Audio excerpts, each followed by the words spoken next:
अगर मैं आपसे कहूं कि 2026 में धरती का तापमान इतना बढ़ चुका है कि कई शहरों में लोगों का बाहर निकलना तक मुश्किल हो गया है, तो क्या आप यकीन करेंगे? भारत से लेकर यूरोप तक 45 डिग्री सेल्सियस, 48 डिग्री सेल्सियस और कहीं-कहीं उससे भी ज्यादा तापमान रिकॉर्ड किया गया। वैज्ञानिक अब इसे नया नॉर्मल कह रहे हैं।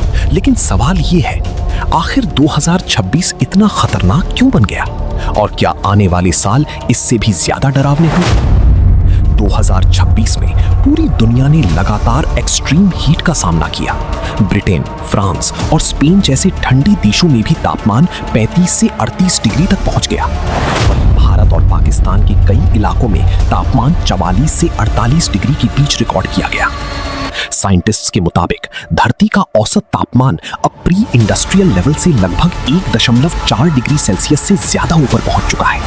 यानी इंडस्ट्रियल रेवोल्यूशन से पहले के मुकाबले पृथ्वी तेजी से गर्म हो रही है। इसका सबसे बड़ा कारण है green house gases, carbon dioxide, methane और लगातार बढ़ता पोल्यूशन। ये गैसें धरती की गर्मी को बाहर जाने से रोकती हैं और पृथ्वी धीरे-धीरे एक हीट ट्रैप बनती जा रही है। 2026 में एक और बड़ा खतरा सामने आया, एल नीनो, पैसिफिक ओशन का गर्म होना, जिसने दुनिया भर के मौसम को और ज्यादा खतरनाक बना दिया। भारत में हीट वेव्स पहले से ज्यादा लंबी और ज्यादा खतरनाक हो चुकी हैं। कई शहरों में रात का तापमान भी कम नहीं हुआ। लोगों को रात में भी गर्म हवाओं का सामना करना पड़ा। डॉक्टर्स ने हीट स्ट्रोक, डिहाइड्रेशन और हार्ट प्रॉब्लम्स के मामलों में भारी बढ़ोतरी देखी। सबसे ज्यादा असर मजदूरों, बुजुर्गों और बच्चों पर पड़ा। साइंटिस्ट चेतावनी दे रहे हैं कि अगर पोल्यूशन और कार्बन एमिशन इसी तरह बढ़ता रहा तो आने वाले सालों में हीट वेव्स और भी ज्यादा जानलेवा हो सकती हैं। लेकिन अभी भी वक्त है।